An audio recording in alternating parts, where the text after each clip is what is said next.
Julius Caesar de Shakespeare. Alors je le dis en anglais parce que c'est un spectacle qui a été créé en 2008 à Boston, en lien avec Harvard et dans un très beau théâtre qui s'appelle l'American Repertory Theatre.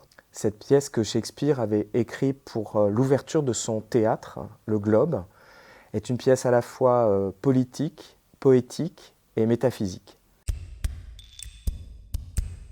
2008, c'était des années d'élection aux États-Unis.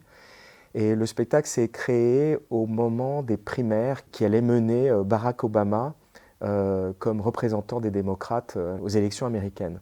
On a repris un petit peu ce spectacle dans les années qui ont suivi et ce qui a toujours été frappant, c'était de voir les résonances qu'il pouvait avoir avec une actualité américaine, mais qui a bien sûr des vraies répercussions sur la nôtre. En l'occurrence, là, quand nous allons jouer le spectacle, nous serons au moment de l'investiture du futur président des États-Unis. Je pense que les questions qui sont au cœur du spectacle vont résonner évidemment différemment des années Obama. C'est une pièce qui pose la question du pouvoir, de la République, de la démocratie. Qu'est-ce qui fait que tient une démocratie? Qu'est-ce qui compose les piliers d'une République? Et à partir de quel moment peut-on considérer qu'une démocratie est en danger?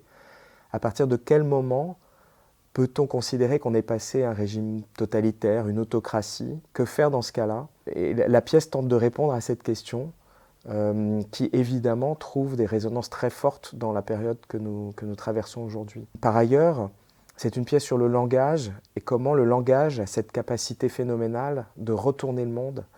On le voit aujourd'hui aussi, comment des messages, comment des nouvelles, comment des propos rapportés, ce qu'on appelle aujourd'hui les fake news, comment quelque chose qui est fantasmé, comment quelque chose qui est rapporté, raconté, a cette capacité de changer le cours du monde pour le meilleur ou peut-être, comme dans la pièce, pour le pire. Et puis c'est une pièce d'amour, c'est une pièce aussi qui pose la question de l'existence, de ce qu'on fait de nos vies, qu'est-ce qui nous fait sentir vivants.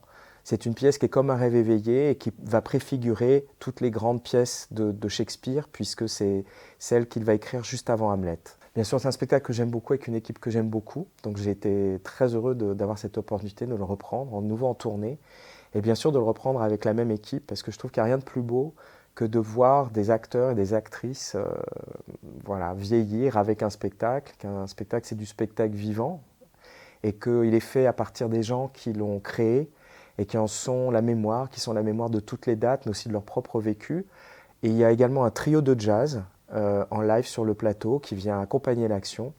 Donc un spectacle qui nous permet d'entendre Shakespeare en anglais avec des acteurs très incarnés, pour certains qu'on a pu voir dans certaines séries télévisées, mais aussi au cinéma, des très beaux acteurs de théâtre. Et puis la musique, le jazz en live. Et j'ai beaucoup de plaisir à le reprendre 15 ans après sa création et de vous permettre de le découvrir.